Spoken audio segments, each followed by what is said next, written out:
जब तक लोग टेबल पे नहीं बैठे उस वक्त तक मसाइल हल नहीं हुए। नेगोशिएशंस वो इक्वालिटी की बेसिस पे होते हैं, ये नहीं कि एक डिग्गिया आया थले तो उन्हें और कुटो। कमीशन जो है मेरे ख्याल में मुझे बनता हुआ नजर नहीं आता। हुकूमत का भी यही हाल है, जैसे जैसे दिन गुजरते जा रहे हैं ये वीक होना शुरू हो गई है। जनाब हुकूमत की जानिब से मुज़ाकरात की बहाली की कोशिशें जारी हैं। वज़ीर आज़म शहबाज शरीफ ने तहरीक इंसाफ को बड़ी ऑफर दे दी है। उन्होंने वफाकी काबीना के इजलास से खिताब किया, PTI को एक बार फिर मुज़ाकरात की दावत दी और बताया कि हुकूमत ने मुज़ाकरात के लिए साजगार माहौल फराहम किया, खुले दिल के साथ बैठे, नेक नियति से बात की, मगर 28 जनवरी के इजलास से पहले ही तहरीक इंसाफ मुज़ाकरात से भाग गई। अब भी वक्त है कि आए, पार्लिमानी कमेटी बनाएं और मामलात को आगे बढ़ाएं। वज़ीर आज़म ने तहरीक इंसाफ के इलेक्शन जुडिशल कमेटी के मुतालबे को गैर ज़रूरी करार देते हुए कहा है कि 2018 के इंतखाबात की तहकीकात के लिए जो पार्लिमानी कमेटी बनाई गई थी वो अपना काम मुकम्मल करे। 2024 के इंतखाबात की तहकीकात भी पार्लिमानी कमेटी करे। 26 नवंबर और 2014 के धरने का अहाता भी पार्लिमानी कमेटी करे और हकाइक सामने लाएं। दूसरी जानिब PTI के चेयरमैन बैरिस्टर गौहर ने वज़ीर आज़म के बयान को गैर मुतल्लिका करार देकर इस ऑफर को ही मुस्तरद कर दिया और कहा कि हमने तो अभी मैंडेट की बात ही नहीं की। वज़ीर आज़म का बयान हमारे मुतालिबात से हटकर है। हमने कैदियों की रिहाई से मुतालिक जुडिशल कमीशन बनाने का मुतालबा किया। हुकूमत के खिलाफ हमारी चार्जशीट बहुत लंबी है, इस पेशकश को कबूल नहीं किया जा सकता। इसी तमाम सूरत हाल पर बात करने के लिए इस वक्त हमारे साथ मौजूद हैं सीनियर सहाफ़ी एंकर पर्सन राना मुबशर साहब। बहुत शुक्रिया राना साहब आपके वक्त का। बताइएगा, वज़ीर आज़म ने कमीशन के बजाय पार्लिमानी कमेटी बनाने की पेशकश कर दी है और PTI को फिर मुज़ाकरात की दावत दे दी है। वज़ीर आज़म की ये ऑफर कितनी संजीदा है? देखिए, अगर देखा जाए तो सिंपल सी बात है, इसमें कोई रॉकेट साइंस नहीं है। वर्ल्ड वॉर 1 हो, वर्ल्ड वॉर 2 हो या कोई भी कॉन्फ्लिक्ट आप उठा के देख लें, दुनिया के कोई भी कॉन्फ्लिक्ट है उसको उठा के देख लें आप, हमेशा और हमेशा जो अगर सॉर्ट आउट हुए हैं इश्यूज तो वो टेबल पे ही हुए। ठीक है, आप लोग बैठे हैं टेबल पे, चाहे पहली जंग अजीम हो, दूसरी जंग अजीम हो, जैसे मैंने कहा कि कोई भी दुनिया का कॉन्फ्लिक्ट हो उसको सामने रख लें। जब तक लोग टेबल पे नहीं बैठे और टेबल पे बैठ के नेगोशिएशंस नहीं किए उस वक्त तक मसाइल हल नहीं हुए। So in this particular case also अगर देखा जाए तो वज़ीर आज़म साहब का जेस्चर अच्छा है, but at the very same time ये देखना भी ज़रूरी है कि क्या वज़ीर आज़म साहब जो वहाँ पे कमिटमेंट करेंगे या उनकी कमेटी जो बनाई होगी वहाँ पे वो जो कमिटमेंट करेगी वो पूरी भी कर सकती है या नहीं कर सकती जी। नंबर 1। नंबर 2, एक और चीज़ बड़ी ज़रूरी होती है, जो होते हैं ना निगोशिएशंस वो इक्वालिटी की बेसिस पे होते हैं। ये नहीं कि एक डिग्गिया आया थले तो उन्हें और कुटो, नो, ऐसे नहीं होता। आप जो है इक्वालिटी की बेसिस पे निगोशिएशन शुरू करते हैं ताकि दोनों पार्टीज, दोनों एंटिटीज जो हैं वो जनाब इस चीज को समझे कि नहीं भाई कोई लिस्सा नहीं है, थे दोनों बराबर हैं। सो उस बराबरी की बेसिस पे अगर निगोशिएशन होंगे तो उसका रिजल्ट भी निकलेगा। अगर नहीं होंगे, किसी के भी माइंड में कोई भी डाउट होगा या डाउट्स होंगे तो वो निगोशिएशंस कभी कामयाब नहीं होते। सो एक चीज तो बिल्कुल क्लियर है। सो आप दोनों जो एंटिटीज हैं, दोनों एंटिटीज को एक तो चाहिए ये कि वो जनाब इस चीज़ को बिल्कुल क्लियर कर लें कि जनाब हाँ ठीक है, हम नेगोशिएशन करने बैठे हैं, हम इसका हल निकाल कर ही उठेंगे। अगर दोनों तरफ से अगर सीरियसनेस नहीं है, चाहे PTI हो चाहे हुकूमत हो, तो ये एक इंगेज डिप्लोमेसी हो सकती है। एक दूसरे को इंगेज रखने के लिए एक तरीका कार हो सकता है। और जैसे इंटरनेशनल अफेयर्स में एक टॉपिक होता है ना, एक उसमें कहते हैं जी इंगेज डिप्लोमेसी। तो इंगेज करने का एक तरीका कार जरूर हो सकता है, लेकिन अगर ये कहा जाए कि उसका कोई रिजल्ट निकलेगा वो फिर मुश्किल हो जाता है, वो नहीं निकलता। बिल्कुल सही, मुज़ाकरात ही हल। राना साहब ये भी जरा बताइएगा कि हुकूमत 9 मई और 26 नवंबर पर जुडिशल कमीशन बनाने के लिए तैयार क्यों नहीं है, क्या वजह है, क्या रुकावट है आपके नजदीक? देखें, एक तो चल रहे केसेस, या तो केसेस जो है सारे खत्म कर दें और कहें जनाब के कमीशन को हम जनाब यहाँ पे बना रहे हैं, लेट्स द कमीशन डिसाइड। जो कमीशन का यहाँ पे जनाब फाइंडिंग्स होंगी, जो कमीशन का आउटकम निकलेगा, उसकी बुनियाद पे, उन फाइंडिंग्स की बुनियाद पे हम जनाब केसेस रजिस्टर कर लेंगे। एक तो तरीकाकार ये है, ठीक है। लेकिन ऑलरेडी यहाँ पे केसेस चल रहे हैं, ठीक है। सो कमीशन जो है मेरे ख्याल में मुझे बनता हुआ नजर नहीं आता।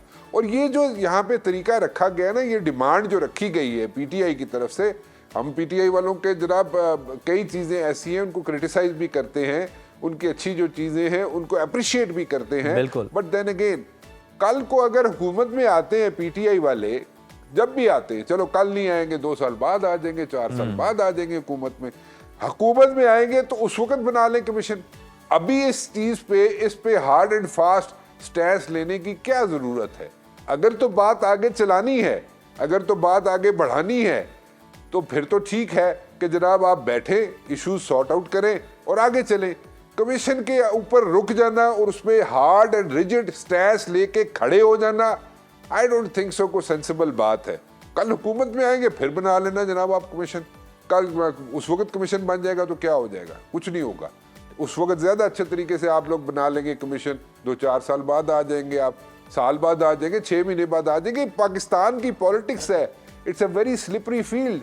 पॉलिटिक्स पाकिस्तान की बड़ी जो ना अनप्रिडिक्टेबल है, बिल्कुल कुछ भी हो सकता है कल को। सो आप कल आके फिर कमीशन बना लेना। सो कमीशन पे आके थे बिल्कुल तुसी आके थे ब्रेकां ला लो ते कोई नहीं जी इस तो अगे असीं टुरदे नहीं आ, वो फिर बात बनेगी नहीं। ठीक, राना साहब अब हमें ये बताइएगा कि तहरीक-ए-इंसाफ ने एहतजाजी सियासत शुरू कर दी है और ग्रैंड ऑपोजिशन के लिए भी सरगर्म है। अगर ऑपोजिशन इत्तेहाद बना लेते हैं तो हुकूमत के लिए कितनी बड़ी मुश्किल खड़ी हो सकती है? देखिए जी, एक चीज बिल्कुल ज़हन में क्लियर कर लें पहले आप। देखिए, जिसकी भी हुकूमत हो, जो भी हुकूमत हो, एवरी डे पासिंग बाय वो हुकूमत जो है दिन ब दिन कमजोर होती चली जाती है। तो इसमें कोई दो राय नहीं है, ठीक है। जो मर्जी हुकूमत ले लें आप, नून लीग की ले लें, पीपल्स पार्टी की ले लें, पीटीआई की ले लें, किसी की हुकूमत भी देख लें आप, कि जैसे जैसे दिन गुजरते जाते हैं, जैसे जैसे वक्त गुजरता जाता है, हुकूमत वीक होना शुरू हो जाती है, ठीक है जी।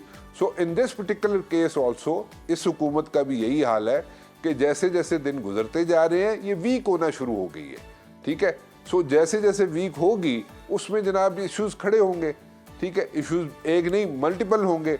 अब रह गया मसला कि जनाब यहाँ पे ग्रैंड अलायंस बन जाता है तो फिर क्या होगा, हुकूमत के लिए मुश्किलात पैदा हो जाएंगी।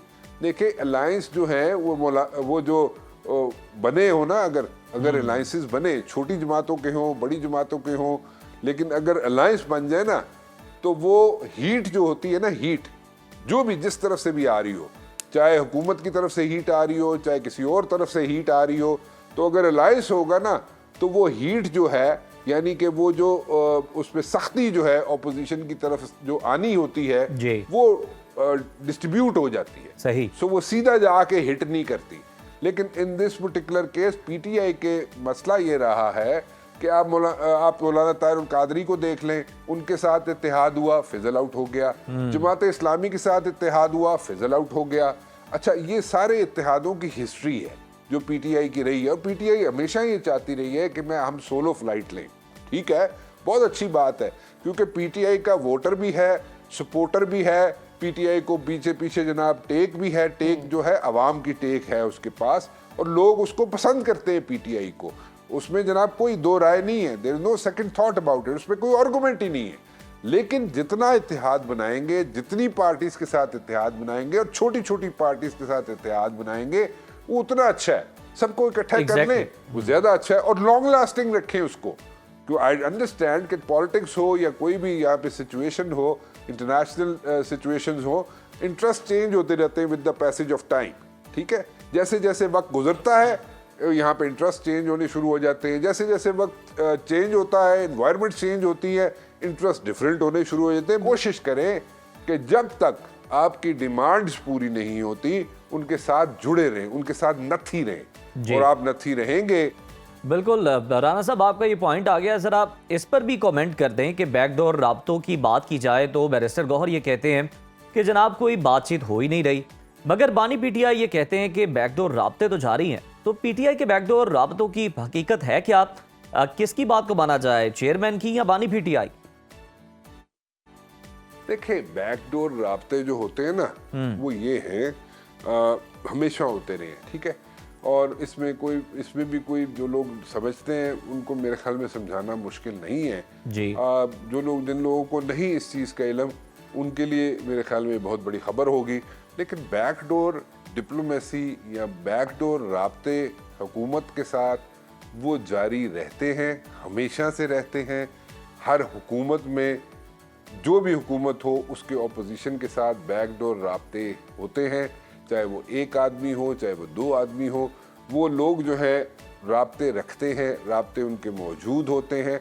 And in this particular case also अगर आप देखें कि यहाँ पे अंदर की कहानी ये है, अंदर की बात ये है कि अगर हम देखें कि नेशनल असेंबली के अंदर जितनी चीज़ें हो रही हैं या जो यहाँ पे कवानीन पास हो रहे हैं, अगर ये कहा जाए कि पीटीआई वालों को यानी कि ऑपोजिशन वालों को या पीटीआई वालों को, जिसको भी जो भी नाम दे दे, जो लोग हुकूमत में नहीं हैं उनके साथ हुकूमत के राब्ते नहीं हैं, तो मेरा नहीं ख्याल ये दुरुस्त बात होगी, ये गलत बात होगी।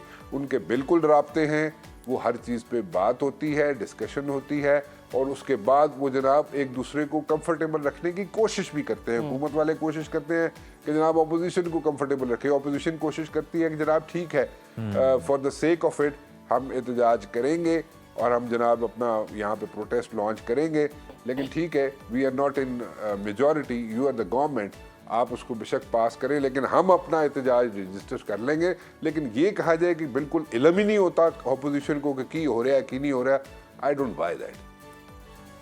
वेल सेड राना साहब, आखिर में हमें ये भी बता दीजिए कि सुप्रीम कोर्ट के जजेस में इख्तियारात की जंग जारी है, हम ये देख सकते हैं, और रेगुलर और आइनी बेंचेस के दरमियान वाज़ेह तकसीम भी नज़र आ रही है। आखिर सुप्रीम कोर्ट में तकसीम का जिम्मेदार कौन है और ये कैसे ख़त्म होगी?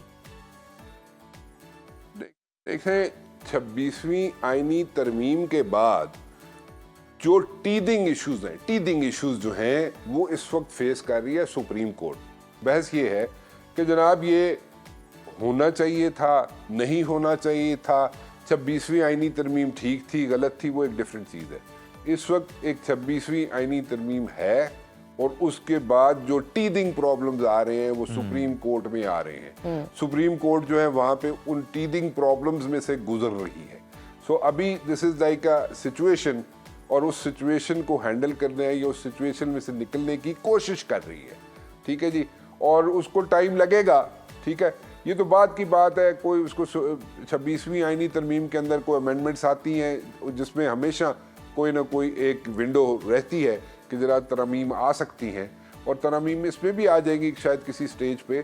लेकिन फ़िलहाल तो ये है कि सुप्रीम कोर्ट के इस वक्त टीदिंग प्रॉब्लम्स हैं, वो टीदिंग प्रॉब्लम्स में से गुजर रहा है, उसको जनाब इस वक्त मुश्किलात भी आएंगी, जजेस को भी मुश्किलात आएंगी। वहाँ पे कौन सी चीज़ जो है कॉन्स्टिट्यूशनल कोर्ट में जानी है उसका, उसमें भी एक इशू रहेगा, वो भी जनाब कहेंगे नहीं इस तरह नहीं, इस तरह होना चाहिए, उस तरह। बिल्कुल सही फरमाया राना साहब आपने कि मुश्किलात तो हैं ही, और ख़ास तौर पर 26वीं आईनी तरमीम के बाद अदलिया पर जो हम देख रहे हैं ना, वो एक तो दबाव भी है और तकसीम भी नज़र आ रही है, और दूसरी जानिब जो उसको ख़त्म करने की बातें हो रही हैं उसको लेकर लगता है संजीदगी से कहीं ना कहीं गौर हो रहा है, क्योंकि बिलावल भुट्टो जरदारी यूं ही इतने फिक्रमंद नहीं हुए कि उन्होंने बयान दाग दिया कि अगर 26वीं आईनी तरमीम को ख़त्म करने की कोशिश की गई तो फिर जनाब हम अच्छी तरह निपटेंगे और जो हो सका वो करेंगे।